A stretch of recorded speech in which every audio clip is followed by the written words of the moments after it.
नमस्कार दोस्तों, मेरा नाम है अनुपम मिश्रा और आप सभी लोगों का द टाइम फ्रेम में एक बार फिर से बहुत बहुत स्वागत है।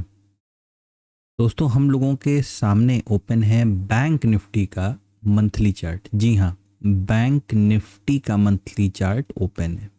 ठीक है। अच्छा, मंथली चार्ट ओपन करने का रीज़न ये क्योंकि अभी भी 19 दिन और तकरीबन 22 घंटे बाकी हैं इस पूरी कैंडल को क्लोज होने के लिए। जो मंथली वाली जो कैंडल है उसकी क्लोजिंग के लिए अभी भी हमारे पास तकरीबन इतना टाइम बाकी है। ठीक है, लेकिन इसके ऊपर एक फॉर्मेशन बना हुआ है। फॉर्मेशन मतलब आप देखेंगे तो एक चैनल में चल रहा है। मंथली चार्ट के ऊपर क्या कर रहा है, एक चैनल में फॉर्मेशन। ये फॉर्मेशन हम लोगों ने पिछले वाले एनालिसिस वीडियो में हम लोगों ने देखा था। निफ्टी का वीडियो काफ़ी बड़ा हो गया था, जिसकी वजह से मुझे बैंक निफ्टी का ये वीडियो थोड़ा सा अलग से बनाना पड़ रहा है। और ये अच्छा ही हुआ कि मुझे मौका मिल जाएगा थोड़ा सा बड़े टाइम फ्रेम जो मंथली और वीकली होते हैं उनके ऊपर भी थोड़ी बात करने का। तो क्या हो रहा है, हो ये रहा है कि हम अपने रेजिस्टेंस पर ही हैं। हम अपने रेजिस्टेंस पर ही हैं, लेकिन इसी रेजिस्टेंस पे क्या है ना, थोड़े से ट्विस्ट हैं। थोड़े से ट्विस्ट हैं। वो ट्विस्ट क्या है कि जब जब आप देख रहे होगे कि जब ये पर्टिकुलर चार्ट बैंक निफ्टी का जब ये रेजिस्टेंस पे जा रहा है तो थोड़ा सा टाइम बिता रहा है। देख रहे हैं, मतलब यहाँ पे गया, अचानक से गिर नहीं गया। ये हल्का सा नीचे की तरफ आके फिर दोबारा ऊपर की तरफ गया। ये ऊपर गया, यहाँ से मान लीजिए ऊपर गया, फिर ये यहाँ पे थोड़ा सा टाइम बिता के फिर वापस नीचे की तरफ आ रहा है।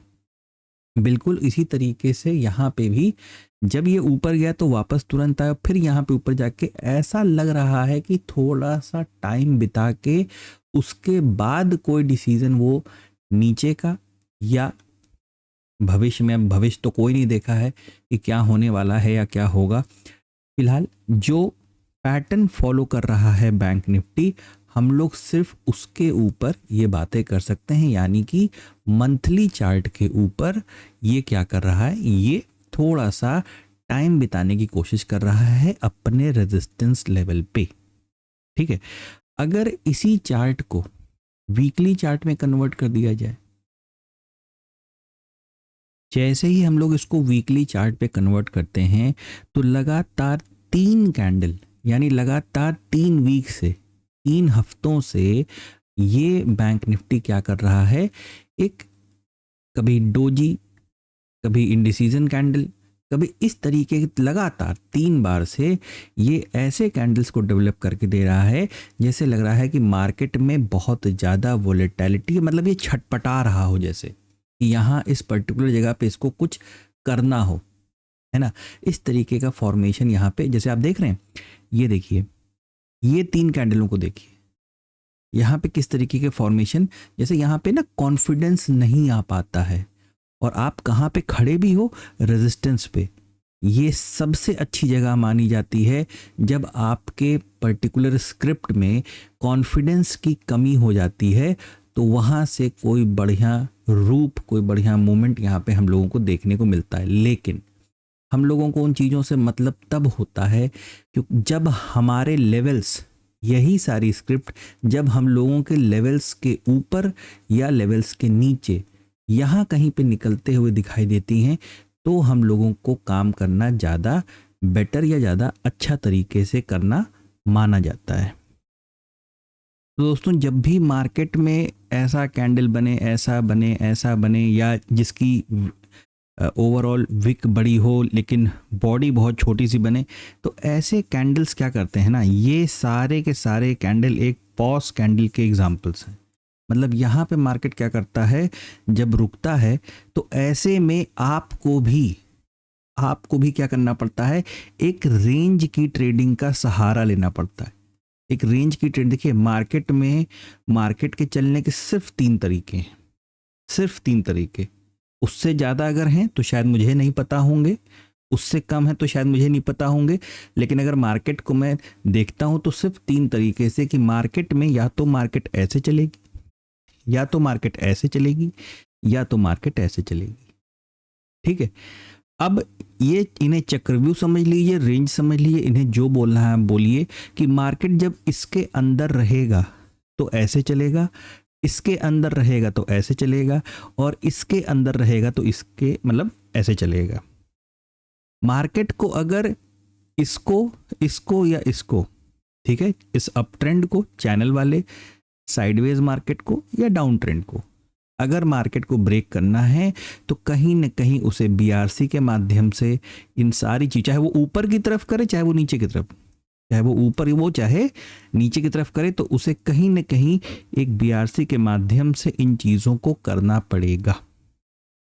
जब भी मार्केट अपने दिशा को, अपने डायरेक्शन वाले पार्ट को, कभी भी मार्केट जब चेंज करता है, ध्यान से समझिएगा, जब चेंज करता है, जैसे आप गाड़ी चलाते हैं, 4 व्हीलर चलाते हैं, 2 व्हीलर चलाते हैं, ट्रक चलाते हैं, जो मन चाहे सो चलाते हैं, नियम तो यही है ना कि मोड़ने से पहले आपको इंडिकेटर देना है। ऐसा थोड़ी ना कि टॉम क्रूज की तरह कहीं भी बस गाड़ी घुमा दी और उसको मोड़ दिया, ऐसे नहीं, मतलब एक्सीडेंट हो जाएगा भाई, ठीक है। तो सिंपल सी वही चीज है, ये इंडिकेटर हैं। मतलब जब आप मार्केट के डायरेक्शन को बदल रहे हैं या चेंज कर रहे हैं तो एक बीआरसी के माध्यम से जाने पे बहुत फायदे होते हैं। सबसे पहली चीज, आपको एक कंफर्मेशन मिलती कि हाँ शायद मार्केट का ये फेक सिग्नल नहीं था, मार्केट इसे वाकई में चेंज कर रहा है। वैसे तो मैं बता दूं, फेक सिग्नल सिर्फ इसके ऊपर डिपेंड नहीं करता, वो मोस्टली डिपेंड करता है कि आपका ओवरऑल मेजर डायरेक्शन क्या है, ठीक है, ये उसके ऊपर डिपेंड करता है, ठीक है। लेकिन फिर भी ये हिस्सा हो गया, प्लस आपको छोटा स्टॉप लॉस किसी न किसी माध्यम से मार्केट आपको दे देता है। तो क्या होता है, जो इन्वेस्टर कैटेगरी के लोग होते हैं उन्हें काफी रिलीफ मिलता है, वरना इन्वेस्टर मार्केट में लॉस होने से इतना ज्यादा परेशान नहीं होता जितना अपना पैसा फंस जाने की वजह से परेशान होता है, ठीक है। चलिए वीकली चार्ट पे सिर्फ यही है, अभी एक इसको क्लीन करके फिर से वीकली चार्ट पे बात करते हैं। देखिए अब मैं इस पूरी पिक्चर को ऐसे नहीं रखूंगा, थोड़ा सा जूम कर देता हूं, ठीक है। इस वीकली चार्ट को अगर आप देखेंगे तो जैसे आपको महसूस होगा, मैंने काफी जूम कर दिया तो क्योंकि मुझे यही 3 कैंडल मेन आपको दिखानी थी। जैसे आपको महसूस होगा कि जैसे लग रहा है पूरा परिश्रम, पूरी जान लगा दी हो बैंक निफ्टी ने इसके ऊपर क्लोज करने की और इसके ऊपर क्लोज करने की। इसका मतलब समझते हैं आप क्या होता है? इसका मतलब ये होता है कि हमें इसने एक इंडिकेशन दे दिया। एक इंडिकेशन क्या दे दिया कि भैया ये जो लेवल है ना, ये यानी इन चीजों को मिला के, इसको मिला के, इसको मिला के और इसको मिला के, यहां मतलब इसको ऐसे मिला के, ठीक है, ये हिस्से हमारे लिए क्या बन रहे हैं, एक मिनी सपोर्ट की तरीके से, एक माइनर सपोर्ट के तरीके से बन रहे हैं। ये वीकली चार्ट है, इसको ध्यान में रखिएगा। हर फ्रेम पे चार्ट की ड्राइंग, चार्ट के तरीके बदलते रहते हैं, ठीक। इसीलिए कभी भी अगर आपके मन में ये सवाल हो कि कौन से टाइम फ्रेम पे काम किया जाए, बहुत ही ऐसा सवाल है कि हर ट्रेडर के मन में जीवन में एक बार उसके जरूर आता है कि कौन से टाइम फ्रेम पे काम किया जाए। आपको हर टाइम फ्रेम पे काम करना है। इतना आसान नहीं है कि बस ये लगा दिया और ये लगा दिया और मार्केट सुलझ जाएगी आपसे, नहीं, इतना आसान थोड़ी ना है। आपने बस क्या करना है, हर टाइम फ्रेम पे आपको मार्केट का एनालिसिस करना है। आप चाहें तो एक डिसिप्लिन ट्रेडर के तौर पे अपने लिए एक डायरेक्शनल टाइम फ्रेम डिसाइड कर लीजिए, ठीक है, और एक अपना बेस टाइम फ्रेम डिसाइड कर लीजिए जिसके बिहाफ पे ही आप सिर्फ मार्केट में ट्रेड लोगे। लेकिन ये याद रखिएगा, जब ट्रेड बनेगा तो ही आप ट्रेड लोगे, ऐसे नहीं ग्रीन कैंडल बनी तो बाय कर लिया, रेड कैंडल बनी तो सेल कर लिया। इसे ट्रेडिंग नहीं कहते हैं, इसे तुक्का मारना कहते हैं, ठीक है। चलिए आगे बढ़ते हैं और फ्रेम को चेंज करते हैं और आते हैं सीधे डेली टाइम फ्रेम पे। वीकली पे बस इतना ही बताना था कि पूरी जान लगा दी बैंक निफ्टी ने कि अपने पिछले 2 जो बहुत इंपॉर्टेंट लेवल्स होते हैं उनके ऊपर लाके किसी तरीके से मार्केट में क्लोजिंग देने की। डेली टाइम फ्रेम, ये रहा आपका डेली टाइम फ्रेम, ठीक है। देखिए इसमें एक डिफरेंस आपको दिखाना था मुझे, बात को समझिएगा। डिफरेंस क्या था वो मैं आपको दिखाता हूँ। जैसे हम लोगों ने पिछले वीडियो में बात किया था बैंक निफ्टी वाली, ठीक है, हम लोगों ने बात किया था कि अगर हम किसी तरीके से गैप डाउन ओपनिंग देते हैं, किसी तरीके से गैप डाउन ओपनिंग देते हैं, तो वहां पे हम ट्रेड को क्या करेंगे, तुरंत के तुरंत रोक देंगे, रोक देंगे। ये नहीं करेंगे कि सेल साइड में बैठ गए और नीचे की तरफ का इंतजार करने लगे। आप लोगों को याद होगा कि पिछले वीडियो में हम लोगों ने बात किया था कि हमारे पास क्या है, ये हिस्सा कैसा नजर आ रहा था। जब हम लोग हम लोग जब फ्रेम को छोटा करेंगे और अपने वो वाले प्लेटफॉर्म पे चलेंगे जिस पे ड्राइंग बना के रखी हुई है, उस पर आपको ज़्यादा क्लैरिटी आएगी। हम लोग ने बात किया था ना कि मार्केट में एक हमें पोल पेनेंट जैसा फॉर्मेशन, मतलब ये ट्राइंगल जैसा ये फॉर्मेशन हमें नज़र आ रहा है।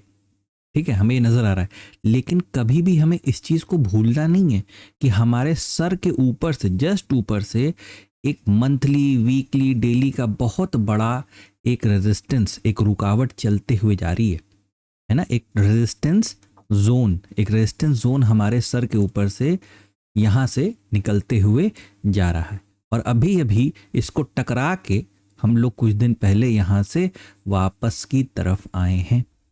ठीक है, अच्छा, दूसरी चीज़ क्या है, दूसरी चीज़ यहाँ पे एक फॉर्मेशन देखिए, ये वाली। ठीक है, और मार्केट को नीचे लाने की जो सबसे बेहतर एक रणनीति मानी जाती है, तरीका माना जाता है, जब आपका मार्केट कुछ इस प्रकार से नीचे की तरफ आए, इस प्रकार से, जैसा कि बहुत बड़े फ्रेम पे, मेरे ख्याल से वीकली था, जो मुझे याद है वीकली था निफ्टी पे, जिस पे हम लोगों ने अभी कल के वीडियो में बात की है कि अगर खुदा न खास्ता कुछ भी मार्केट में गड़बड़ हुआ तो मार्केट एक बहाना, एक्सक्यूज के तौर पे, मार्केट एक एक्सक्यूज के तौर पे इस पैटर्न को पकड़ के नीचे की तरफ भी आ सकता है। जिन लोगों ने वीडियो को देखा होगा उन्हें ये चीज़, पूरा देखा होगा, उन्हें ये चीज़ नज़र आ जाएगी। ठीक है, तो अब हम लोग ऐसा करते हैं, चलते हैं सीधे अपने उस वाले 1 घंटे के टाइम फ्रेम पे। अच्छा हाँ, डेली पे इस चीज़ को देखिएगा, वीकली ने पूरी कोशिश की कि किसी तरीके से हम अपने पिछले 2 रेजिस्टेंस के ऊपर लाके किसी तरीके से क्या करें, क्लोजिंग डाल दें। ठीक है, हम किसी तरीके से क्लोजिंग डाल दें। डेली पे क्या हुआ, डेली पे भी यही हाल देखने को मिला, लेकिन डेली में अभी भी रेजिस्टेंस पूरी तरीके से क्रॉस नहीं हो पाया है। एक माइनर रेजिस्टेंस था, वो क्रॉस हो गया, वो क्रॉस हो गया, लेकिन पूरी तरीके से ये जो रेजिस्टेंस है अभी भी क्रॉस नहीं हुआ है। लेकिन ये क्या हुआ, इन दोनों कैंडल्स को बस आप रीड करो, इन दोनों कैंडल्स को अगर आप रीड करोगे तो आपको पता चलेगा कि यहाँ पे भी वही हरकत है कि मार्केट जब तक इस लेवल के नीचे उतर नहीं जाता, कैसे, मान लीजिए कि इस तरीके से, सिर्फ सपोज करिए कि मार्केट इस तरीके से जब तक क्योंकि इस लेवल के नीचे अगर मार्केट इसी तरीके से अगर उतरा तो फिर से यहाँ पे बड़े कैंडल्स बनते हुए नजर आएंगे। ठीक है, अच्छा, अब चलते हैं सीधे, फ्रेम को छोटा करते हैं और 1 घंटे के फ्रेम पे चलते हैं। ये देखिए, ये 1 घंटे का फ्रेम है बैंक निफ्टी का। हम लोगों ने क्या बात की, हम लोगों ने बात किया था कि भाई सिंपल सी चीज़ है, आप अगर गैप डाउन ओपनिंग कर जाते हो, गैप डाउन ओपनिंग करते हो, यानी आपने इस सपोर्ट को क्या किया, ये जो आपका सपोर्ट लेवल है, इस सपोर्ट को आपने क्या किया, ब्रेक कर दिया। जैसे ही ब्रेक किया आप रीटेस्ट के मोड में जाओगे। हम लोगों ने कहा था तुरंत के तुरंत हम यहाँ पे ट्रेड को क्या करेंगे, रोकेंगे, ट्रेड को रोक देंगे। क्यों, क्योंकि रिस्क रिवॉर्ड रेशियो खराब हो जाएगा, रिस्क रिवॉर्ड रेशियो खराब हो जाएगा। और जब रिस्क मैनेजमेंट अगर प्रॉपर ना हो तो ट्रेड छोड़ देना ज़्यादा अच्छा विकल्प माना जाता है, बजाय इसके कि आप ट्रेड करने बैठ जाए। ठीक है, आप ट्रेड देखिए, दिमाग में ना किसी भी वक्त सिर्फ एक ही चीज़ ठीक से काम कर सकती है। पता चला मार्केट ने नीचे का रूप दिखाया, आप सेलिंग में बैठ गए, आप ऊपर गए, आप बाइंग बैठ गए। इसका मतलब पता है, जैसे आपने देखा होगा बहुत सारे ऐसे ट्रेडर होते हैं, बहुत सारे ऐसे लोग होते हैं जो एक ही चार्ट पे कॉल साइड का भी चार्ट लगाते हैं और पुट साइड का भी चार्ट लगाते हैं। ठीक है, देखिए मैं किसी की भी ट्रेडिंग स्टाइल पे कोई सवाल नहीं उठा रहा हूँ, सबका अपना अपना। अगर 1000 लोग, फर्ज कर लीजिए कि 1000 लोग मार्केट में काम करते हैं, तो इन सब का एक अपना स्टाइल होगा मार्केट में काम करने का।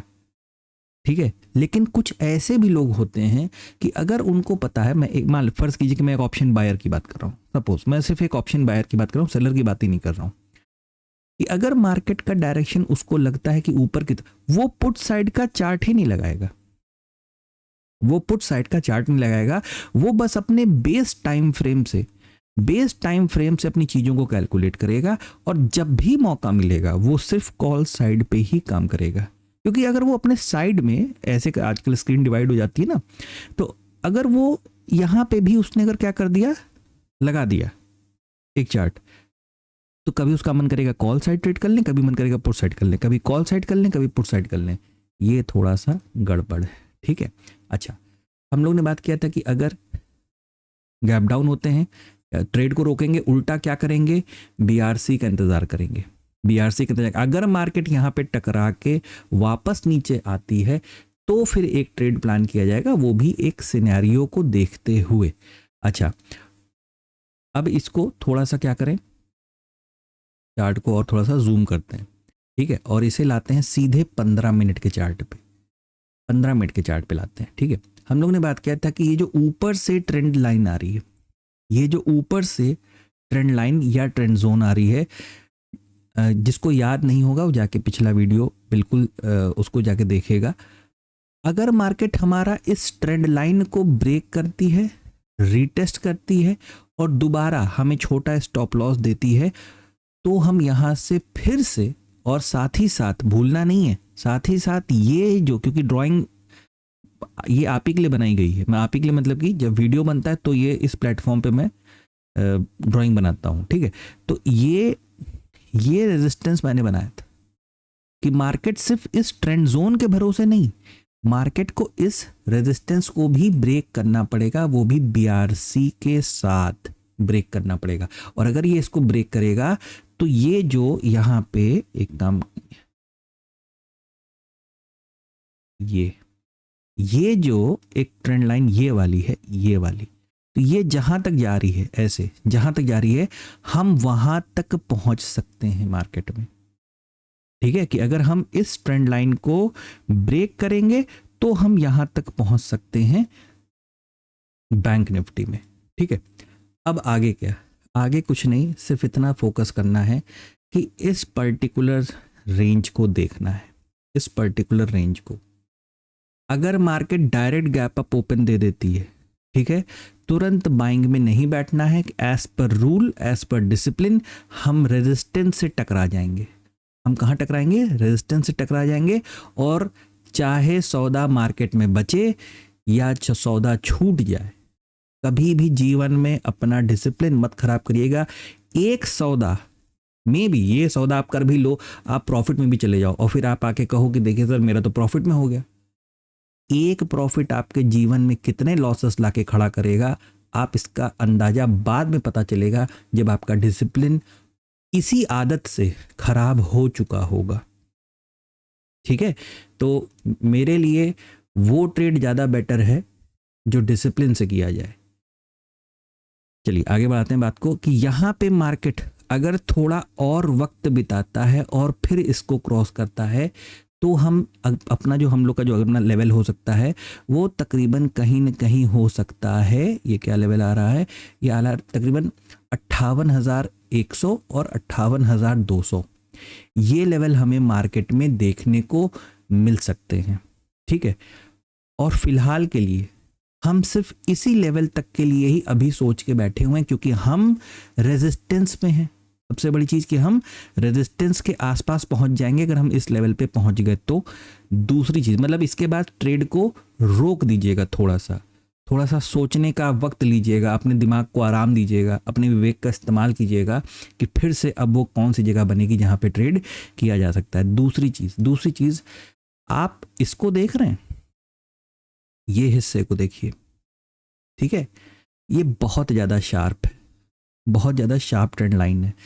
मार्केट में हमें इस जगह से अगर मार्केट गिरता भी है तो हम यहाँ से एक बार पहले मार्केट को उठता हुआ देखना चाहेंगे, ताकि हमारी ये ट्रेंड लाइन थोड़ी सी नॉर्मल हो, and then we will decide कि हमें क्या करना है, ठीक है। मतलब नीचे की तरफ की हमारी कोई भी प्लानिंग अभी फिलहाल नहीं है, मतलब नो ट्रेड है, किसी प्रकार का कोई ट्रेड अभी नीचे की तरफ नहीं समझ में आ रहा और नहीं दिखाई दे रहा है।